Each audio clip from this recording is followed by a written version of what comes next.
Yeah, neurodiversity and working in open source IT. When I had to send this to the conference team, I used ChatGPT to make the summary because it had to be only on 200 words.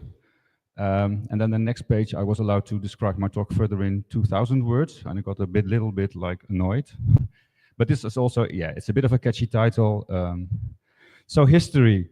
Um, After the worst of COVID in 2022, I had a 2 month sabbatical for myself and a vacation after that to totally calm down. I started reading some books, and found a really interesting book in Dutch called Sensations or Stimulations Don't Bite by Saskia Klaassen. And I finally recognized myself as a high sensitive person. But that book kind of zooms in into a specific sub-qualification of this trait, which is high sensation seeking. And that totally clicked with me because I had this feeling, what's wrong with me for many years? I had a lot of coping strategies. I grew up, of course, with age comes some wisdom and some acceptance, but I finally had, that's me. So I was, okay, I need to work on this. So I contacted an HSP coach, high sensitive person coach, early 2023. And after 10 minutes, she said, yeah, Fred, every trait, every challenge you manage, it matches all challenges of gifted or bright people. And I was like, okay, thank you so much. So I can start over again. So what should I be talking about in this talk? I'd like to talk to you about the current research and status of a number of traits in neurodiversity, what neurodiversity is, specific their relation to IT, working in IT and working in open source. And since this morning, I had to add some sheets to my talk, because I also figured out by talking to Timo, Victor was there, Paul, like, okay, but we also have these organizational challenges in the Plone community, and all of them kind of are related and map. I'll throw in some book tips in between, list at the end. I could also do personal experience, but that's all between the lines, because I've got like too much to cover. A trick I did in my first talk is because my own neuro-specific things don't allow me to practice my talks, so I have no clue if I will make it to the end. So I will do the summary and main points first, then we've got that out of the way. So we have a lot, way more than average, I think, neurodiverse people in our community. And if they're not neurodiverse themselves, then it's very likely their parents and or their children. And most of us are somewhat aware on some level, but some are also totally not, because they had the perfect education, the perfect growing up, support, and you have no idea how many neurodiverse people really don't have a clue that they are of the normal scale of what is normal in how you think, how you work, and how you communicate with others and function in society. Another thing, not really a warning, but learning more about this, especially if you're not aware or you were only somewhat aware, it can also be really challenging, personal, and a bit painful. So you don't have to. I'm giving you a lot of pointers, a lot of information, but I could say do with it what you want or do your own research, but doing your own research is a very strange term since a few years. So, but again, it's fun. It's a lot of fun also. So summary 2. There are very good reasons why the Plone community consists and attracts a lot of neurodiverse humans. And the second thing, being neurodiverse has many strengths and advantages, but it also poses a lot of challenges and risks, both on a personal level, both on a professional level, and also in our community. And we have, I think, a serious challenge of attracting and at the same time keeping active community members active and functioning. I talked with this on Saturday with Martin Peters, sorry, I can't pronounce Dutch, but actually he's Wallonian, and he also mentioned, like, yeah, we have this challenge of people coming into our community having a burnout after a while, having bore out, and then I thought again, okay, what else I've been learning for myself that maps. So we have also a challenge organizing our community so that, and it's much broader. So this is a specific subset of diversity and inclusion and not non-discrimination in our community, so that also neurodiverse people can function and shine. So by having their well-being on place one, and we should actually, like I said, we should do this for every human being, but this is a diversity discrimination thing. We have a code of conduct since years, but neurodiverse people run a really bigger risk of experiencing overwork, burnout, communication challenges, depression, and in general not feeling okay, like all diversity and inclusion or discriminating minorities that face discrimination. And I think it will definitely pay off to raise awareness. And I think the tricky part with neurodiversity is that it's not as visible as the other diversity challenges we have. I mean, skin color, race, you can see that. You're very quickly aware of what happens there. If people have a disability, if they're blind, if they're sitting in a wheelchair, you notice they cannot join, or they need to only hear things or have braille. But if somebody behaves weird or disconnects all the time, we just say they're behaving autistic, or we shout something else and we ignore them. And I think that's a real challenge here with. So what I like to propose is we have open source, but we should also do more open brains. We already share knowledge about so many things. Neurodiversity is a subset of diversity that's more difficult to see. It's very hard to talk about. It's also very personal at times. So let's talk about this. And that's the main motivation for my talk here. So, end of talk. Thank you. And by the way, I have this very strange habit of showing you all my notes and then talk over them. So you can listen to them, you can watch my notes, you can do both, or you can just have a nap for the next talk. Talk recordings are very cool. If I start speaking too fast, sorry, but I have so much ground to cover. So I will slow down if you say that to me. But then again, that's what the recording is useful for. And I'm more of a reading person, and audio and visual audio less. So if I talk really too fast for people who have a challenge with English, just bugger me. I wanted to show many nice pictures of our travels in Brazil before the conference, but I don't have any time. So here you have your 3 pictures, and I won't stuff them in between the other slides. Okay, the middle one was we visited Salvador, the guy on our right, your left now, who made all these nice, shiny porcelain drawings. He's an artist, and he has all the rich and famous have visited them as well, kings, to have their own porcelain thing. So, caveats. This is heavily influenced by personal experience. I'm not a psychologist. Like I said, we have a huge selection bias here in the room and at the conference. I might be a bit blunt or take shortcuts, because otherwise, if I have to nuance everything like neurodiverse people often do, it's a maybe world and it's a maybe talk. And one last thing about the many self-help books that you might have read or are interested in. For me, as a really analytical person, they tend to touch esoteric theories rather fast, but often there's a really common ground in there. So yeah, and also try to leave out religion. For me, that's also a maybe not thing. So top-down general remarks, recent knowledge and research. Where's my time? Also 1/4.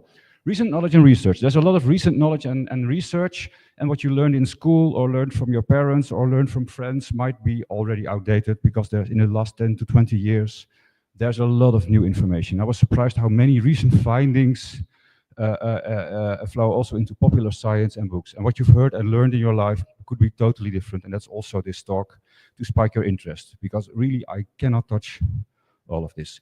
So, some history. Where does the term neurodiversity come from? Coined by an Australian sociologist, Judy Singer.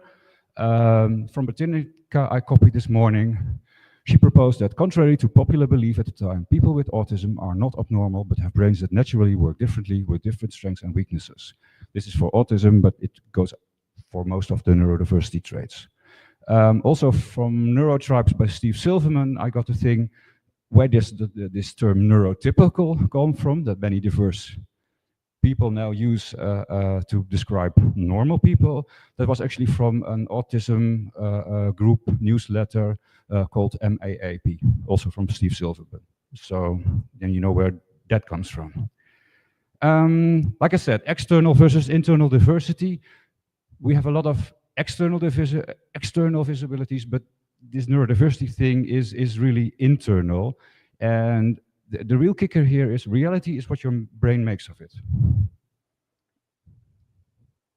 So for this absolute truth outside us, but we're all human beings, we have this brain that filters, processes everything. So it's really the stories you tell yourself. And if you want to know more about that, there's this theory of mind, where we as humans and a few mammals actually have this tendency of seeing other people and realizing they have brains and they have thoughts. And then you can get into these loops like, I think that you think that I think you're a racist. Try to deduce that one. Imposter syndrome is another one that helps there, that kind of messes with your mind. Second one, neurodiversity is a spectrum, and it's also not exclusive. It's not a, oh, you are autistic or not, or you are gifted or not. It's all in varying degrees, it's feeling different, it's being different. And what I also found out by also preparing this talk and diving more into some other neurodiversity traits is that it has a lot of tipping points. So what neurotypical humans have to deal with can be a tipping point when you're also neurodiverse. And this is also where if you're neurodiverse and you start looking into self-help books for neurotypicals, you might recognize a lot, but it doesn't click because for them, that's enough for them to move on. But for neurodiverse people with a different tipping point, it only starts there, which I think also is a bit of, many self-help books are, from my point of perspective, too simplistic. And you really have to look for the gems there. Root causes of neurodiversity are often not fully known yet. Research is ongoing. For some, we have some biological things now. To a large extent, it's hereditary, also very well described in neurotypes. Personal experience, I have quite some friends where their parents are smart with a neurotypical range, and then in their children, you see either aspects of autism, aspects of full-on giftedness, ADD, other things. So it also happened in my own family. I talked to my mother 1 or 2 years ago and I mentioned, do you know we're high sensitive? And I talked about her and she's in her 70s. And then she mentioned, yeah, when I play petanque, I always know when people throw it wrong. I know it beforehand. And I said, well, you're not clairvoyant. You just see them being nervous or not feeling well, and you pick up on those small things because you have a heightened sense of sensory input. And that's where it comes from. And then she said, yeah, well, you know, your grandmother. And then that story came. And then I have a niece now where everybody in the family says that she looks and behaves and grows up just like me. So that was that story. I tend to talk ahead of because I know what's coming, but not really, and then I just skip the sheet. Don't worry. Another thing is neurodiversity was long seen as a child development issue because there it shows up. And often what also happens is that in many books and many research, when it starts, it's blaming the parents. Oh, you didn't raise them well, you did this wrong, you did that wrong. And of course, parents want to do anything for the children to lead a happy life. So they're also easy victims for fraud, and they're also really sensitive to all this good advice and research that goes on. Again, from Neurotribes, we had a nice episode of blaming vaccines, blaming medication, like I said, bad personal education. So far, they've all been disproved, but just like other research with other recent diseases, once it goes out into the world, it sticks.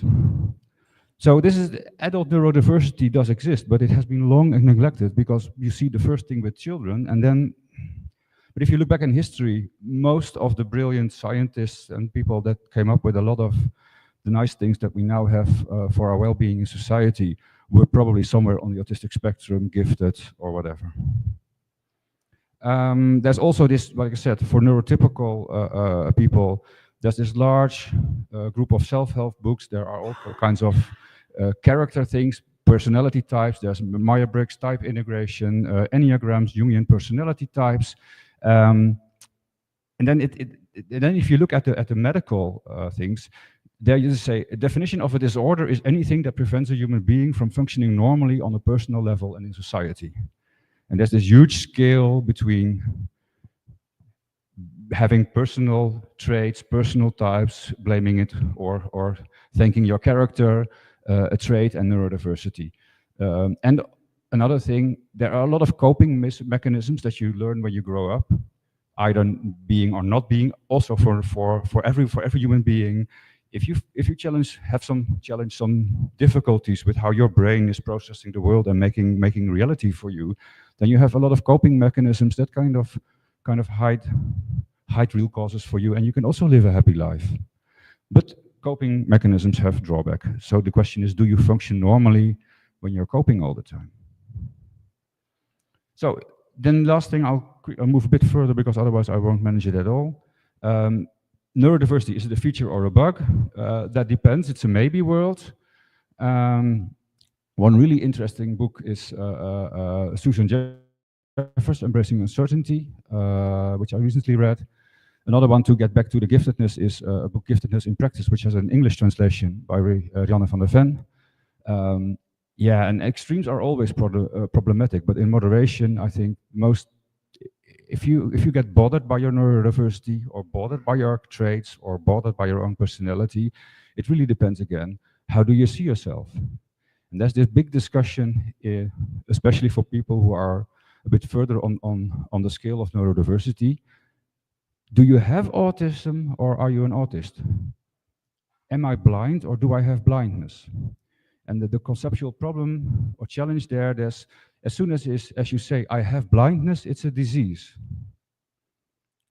But when you say, I'm blind, but for the rest I function normally, it also brings me something, then it's maybe a trait, or it's a good thing. So are you proud, or is it a disease or a disorder that has to be cured? And that's for many neurodiversities. So far, they've been treated as diseases. And by the way, this is a typical HSP and gifted thing I'm doing. I'm top-down deconstructing traits, things, and what you see for neurotypical people, they often are more valuing bottom-up learning. But as soon as I see a problem, I go for the theory and I go top-down. So, overview of some traits. I'm going to talk about ADD, ADHD, autism spectrum, HSP, and giftedness. And sorry, I'm leaving out 10 other ones because I don't have experience and I don't have time. ADHD. I should have looked up a percentage of the population, but I forgot on this sheet. At least the biological cause here is known. It's mainly dopamine in the brain and executive functions in the prefrontal cortex. Properties are that they are distracted easily, they have a lot of energy. People with ADHD can jump around, but they can also be really focused at times and really high achievers. And the interesting part here is that the medication for ADHD is actually, for normal people, for neurotypical people, a stimulant, and the ADHD people get really relaxed. So what you see is that sometimes ADHD students can sell their medication to other students because at least they then can wake up, keep awake at night and still study for their exams. I have an example of a friend of mine who helped us with moving around. He came back from Asia to help us with moving our new house at 5 a.m. We got a message for him, I'm flying over your house. Then he got to Schiphol, he drove to us by taxi, and he helped us for 3 hours by moving, and he pulled the washing machine almost with himself up 2 stories. That's ADHD for you. HSP, first theory is by Elaine and another first name, but I think they're brother and sister. The first theory was kind of sensory processing sensitivity. We're more sensitive to sensations, but it doesn't stop there. You also have a much deeper processing of those sensations. And there are newer scientific theories here because SPS doesn't explain the why. So read on later, there's differential susceptibility, which is more like nature story. So genes. There's also a biological sensitivity to context. That's more like things that happen in your raising, in your when you're a child. And there are others as well. Some statistics here, which interest me more. Between 20 and 30% of the population has some HSP traits. And then there are 2 subtypes, sensory avoiding, and that book I read, sensation seeking. And there I was like, yes, that's me. But then if you look at subtypes, sensation seeking or avoiding is not the same as introvert and extrovert. And there you see another total other balance there. So in total, approximately 70% of the normal total population is introvert and 30% is extrovert. But that's not the same thing as HSP, because Intra and extraversion is not directly mapped to sensation avoiding or seeking. It's mainly where you get your energy from. Do you reload if you're alone, or do you get your energy when you load up again in groups and having group activities and other things? And this is the main problem here with HSP, is that there are many contradictions. Many HSPs are actually, HSP persons are not one or the other, they're ambivert and they show different behavior depending on the context. And then HSP can be a really mixed bag of feelings and emotions. Some brain and neural subsystems involved for HSP, it's mainly dopamine and serotonin. You remember the dopamine from ADHD. And there are some brain systems here that kind of work all at the same time. And this is this fight or flight response. But there's also another thing here that kind of breaks down then these chemicals. And then it gets really interesting where all those systems are active for HSP persons. Then there's also empathy, which is really strong. And then there's discussion, are those the mirroring neurons that are more developed for HSP people? So you sense, feel, and read others' emotions much quicker, because as soon as you see someone have pain, those same neurons start to fire in your own brain. Or is it because you have higher sensory input and deeper processing that you more easily recognize those things? So this is the thing with HSP. HSP people can be very blunt, rude, or ignorant because it's a coping mechanism to shield off the emotions or to shield off the sensations for overstimulation. And that is also what makes it so difficult to talk about these traits and recognize them in yourself or in others. Yep, already talked about that. This one is the most tricky one, because it can range from small traits that we recognize in each other in normal behavior to complete debilitating disorders. The causes are not known yet. Probably there are 5, 6, 7 causes. And once you start reading this and also looking at the other neurodiversity things, you start to see a lot of parallels, but there's not as strong. High functioning autism is called Asperger, but as a road, autism can go from a trait to high functioning autism to a completely debilitating disorder where you will spend your life in an asylum. And again, autism was really for a long time seen as a developmental disorder. Name comes from Hans Asperger.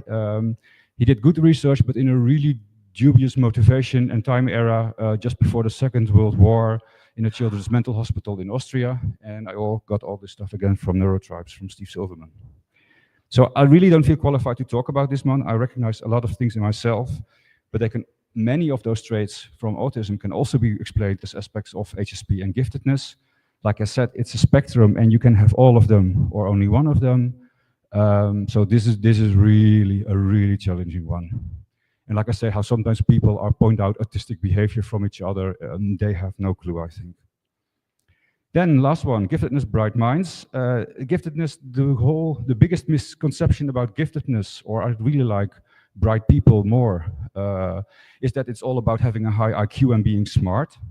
Again, it overlaps with HSP, HSS, sensation seeking, ADD, ADHD, and autism.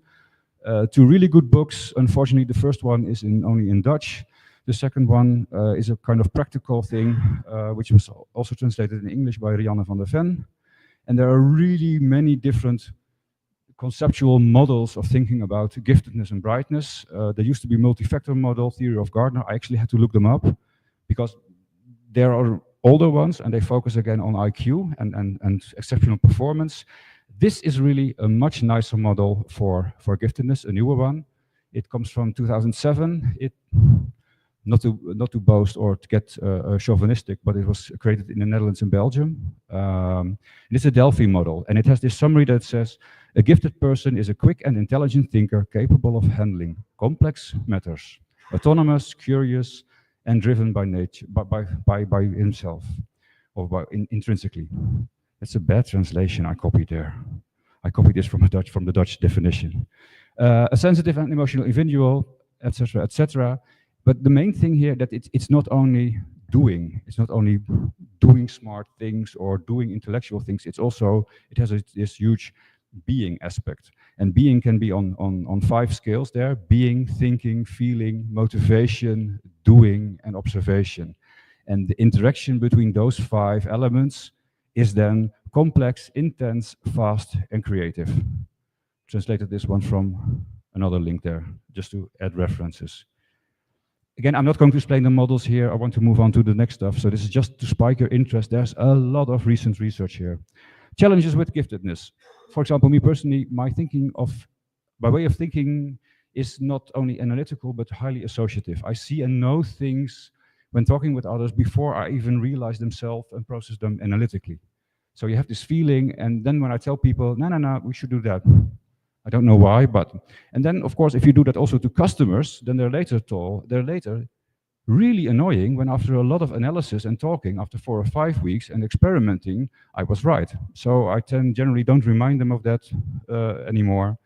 Other challenges with giftedness is, or red flags, are education dropout, because you don't learn to put effort in things or work structurally until you had the end of secondary school or university, and then you needed those things, and I'm going to come back there, because that's more theoretically from meer dan intelligent. Those are embodios. It's a really nice theory, or also book from, I think, a Belgian professor. And embodios are limitations when you're gifted, that you're often not aware of yourself, and even your environment also doesn't see them. I'll list a few. If you recognize them, don't worry. So seeing yourself as the norm or being normal, especially if you have been working for a few years, you are working with a team of people, you've maybe created that team, people come to you, they like you, and then you start seeing yourself as the norm or normal. Also, when you're young already, you've picked your friends, you become in this friend group, and you see yourself as the norm. Another thing, gifted people are really impatient. They really have a problem with that achieving something takes time. If most things are done like this, then the hard things always take too much time. What I'm doing now, communication. I'm always too fast and direct with words. Leaving your comfort zone is really difficult, because you switch immediately from seeing possibilities and then seeing the problems. I found out about this 20 years ago with the 6 hats thinking by Edward de Bono, and I could really relate to the black hat, where you only see problems. Then what they all said, university, school dropouts, because if everything is easy, as soon as it becomes really difficult, you don't have a toolbox. You don't know how to work structurally. You don't realize that you have to study for 4 or 5 hours. So then when you have to read 5 books instead of 1, you're too late the night before. Another one, overperforming, it's never good enough. You have a resistance against authority because you're a really critical thinker. So as soon as you notice that somebody else is not thinking critically, you're suspicious right away. And the other thing is that an error should normally stimulate to learn. But if you are gifted and everybody says that you're so smart and intelligent, and as soon as you make an error, you feel stupid and not intelligent anymore. So all embodios. 2 more things if you want to look up more. There's a positive disintegration theory by Dabrowski. And he talks about 5 over-excitabilities, really interesting. And it also explains why many HSP, spectrum, combination with gifted people can have these depressions, which are called existential depressions. The second one, finding meaning and purpose in your life, is very supportive and for gifted people. And I don't have time for more now. So you should be totally dizzy and overflowed by now. Raise your hand. Okay, the only normal person in the room. 2 people, okay. So far, then I can continue on this speed. Sorry, you'll have to just watch back the recording. So, all these things I talked about, there are specifics for general issues that we all know about, and everybody has problems, can have problems with perfectionism, procrastination, insecurity, anxiety, imposter syndrome. We all know about them. But the value and insight here for me with neurodiversity is that the same effects can come from different sources and causes than for neurotypical humans. Or they are, as I said, they are tipping points. And then the advice that goes for normal people, but tipped for you in your neurodiversity, where normal people are like, yeah, thanks, I can work with this and I continue with my life. And there you get this total, what's wrong with me feeling from. Because when other people get told they should behave or they should do normal things or they should whatever with normal advice for normal people, it works out for them. But for you, with any of those neurodiversity typical traits, you get this I'm different feeling. I talk with people and what comes back is, you have this feeling as a child, I'm not the child of my parents. And what I found out with me, a little bit too late because I'm 48 now, I should have learned this when I was 20, maybe in my 20s or earlier, knowing these other likely sources as a teenager or adult for these feelings and your traits helps so much, at least for me, with acceptance and growing and having tolerance for myself, but also having tolerance for other people. And this is the other one, last one, which I got also recently from two of these books. The biggest issue for me, if I look back at my neurodiversity, is dealing with uncertainty. That's really the foremost thing, if you are somewhere on the HSP and gifted spectrum, that uncertainty totally trips you up. This recent book revelation is what I said. Your brain's thoughts and feelings create your world. You have this uncertainty tolerance when you grow up, and you know more. So when you get older, you get this kind of intolerance for doing things out of your comfort zone, because you're so smart, you're so bright, you've managed to do things. And then when you get in your 40s or later, then if you have been doing classic UI for 20 years, and then suddenly there's this new front-end Volto, you get a lot of uncertainty intolerance because you were so smart, you thought. But you have been doing this classic UI thing for 20 years, and you're only 2, 3, 4 years into this Volto thing. So yeah, that should take 10 years. And then I'm also senior there. So this is again, Embracing Uncertainty, which is a real good self-help book. And again, it was a tip from the other book, Giftedness in Practice. So, neurodiversity, finally here, why I dragged you into this room. Neurodiversity and working in open source IT. I don't know where to start. But it's the openness of information. It's being able to regulate your over or your understimulation, if you're HSP or you have ADHD. It's the generic tolerance for neurodiversity that we have in this community, because we are with so many people who have these traits. There's this focus on creativity and building new things. Open source, we build new things together. Many people are totally hooked onto that. The other thing, critical thinking is appreciated. With other people, I noticed that when I start a discussion about why something works or doesn't work, then people sometimes get annoyed because they think I want to be right.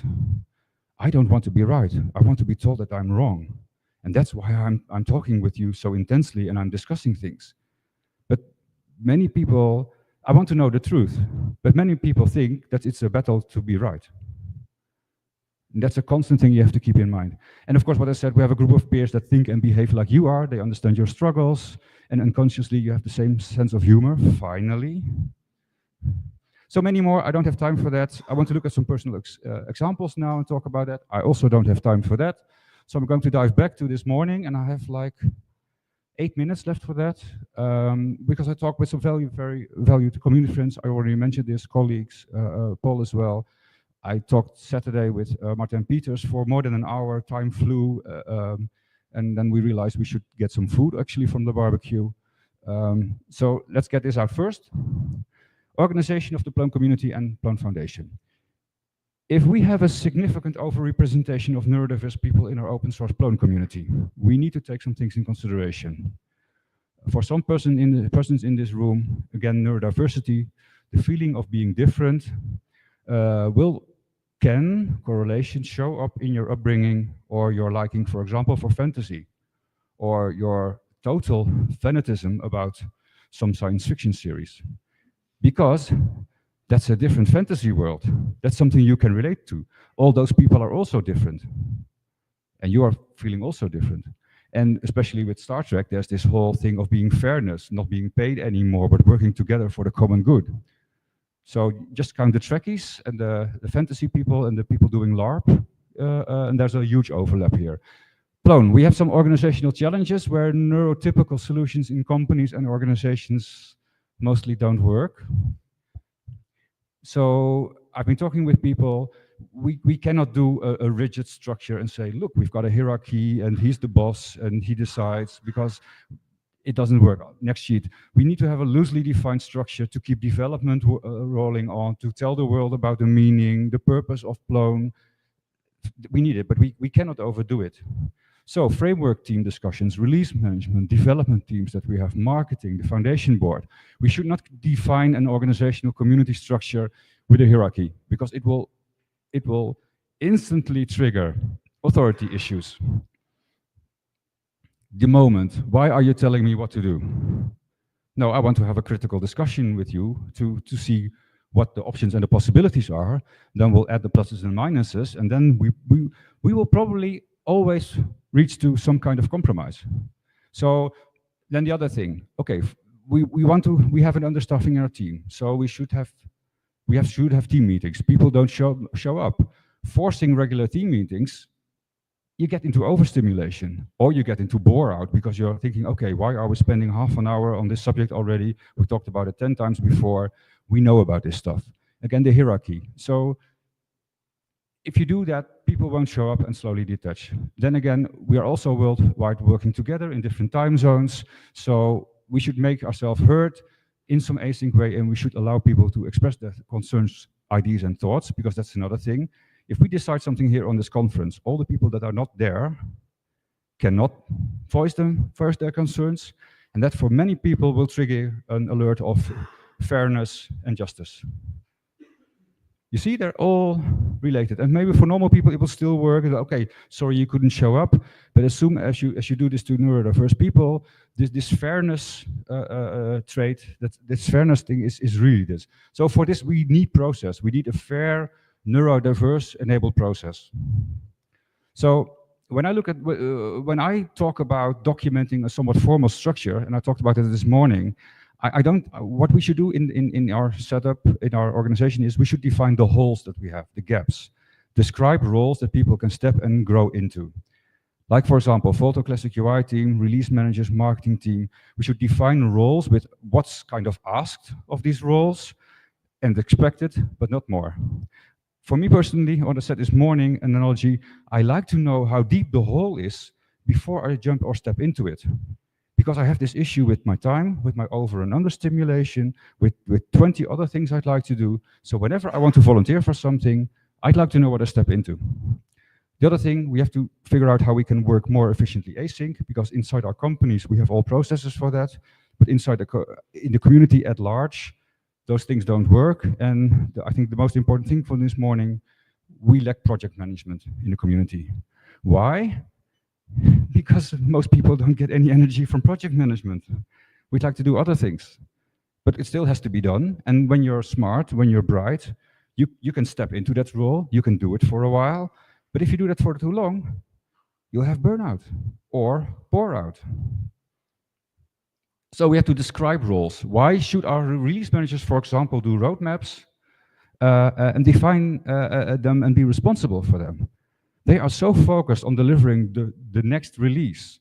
Asking them to look also into the future for 2 years is really too much. Really too much. But then, okay, let's do this. We'll create a roadmap team. If we create a roadmap team, then that immediately raises the authority and hierarchy red flags, because then other people start telling the release managers and the development team of what they have to do, and that's a no-go as well. I didn't say I was going to provide answers and solutions here. So we have to search for sweet spots here. We have to search for pragmatism. And like I say, we have to describe the gaps in our community so that new planistas they can enter the community and they can grow gradually, so then we avoid burnout.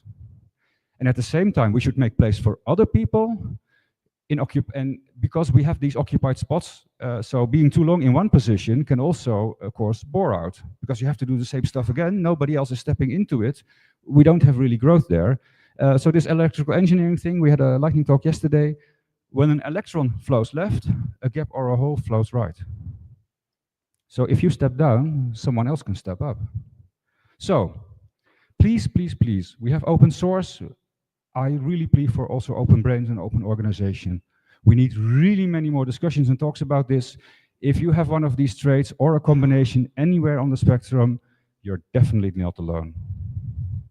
So many young people who find our community and are attracted because a lot of elements they recognize, and they recognize peers. They're often not there yet on a personal development level where we talk about this. This took me like 35, 40 years to realize what I'm doing now at this talk. Shyness, afraid of stages, imposter syndrome, overstimulation, And that's a side of mental well-being and neurodiversity that we overlook. So what I think, we don't get young people into our community, and they don't like this, and then they go out again. Yeah, that's because we have a really intense community, and they really like some of the things they see here and our traits. But then if they jump in and they can't swim, they either drown or they're rescued and they go somewhere else.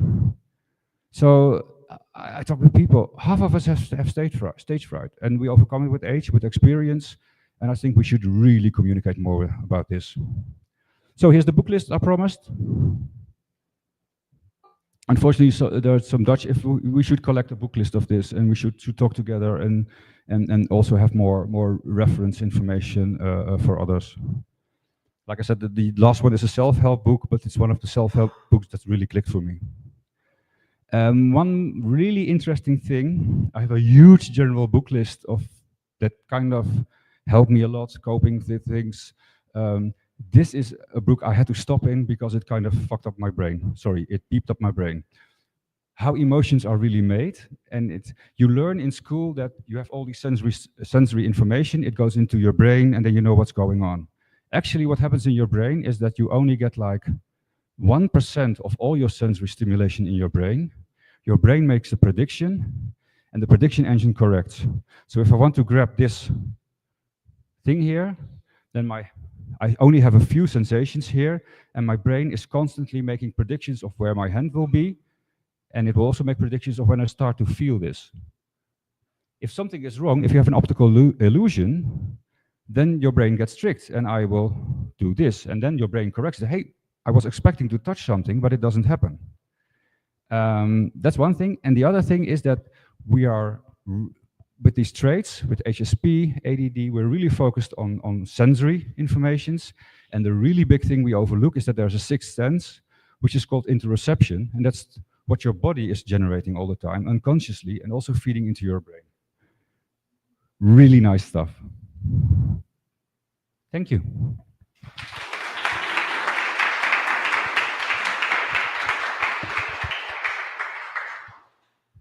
That was a lot. Any questions? Yeah, right. Where's the microphone? Okay.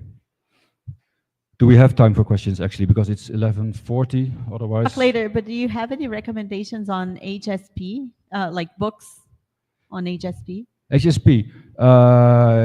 Yeah, but there's this Dutch one that was really good for me. There are a lot of books in general. At the moment, yeah, I've got like 5 or 6 in my list. I have to book, come to me, and we can look at my iBooks list, and I will have 5 or 6 others of them. One for your professional well-being in your occupation. But I just forgot to copy them. Yeah, come to me. No one else? Thanks again. Quickly, go to the next talk. Run, rabbit, run.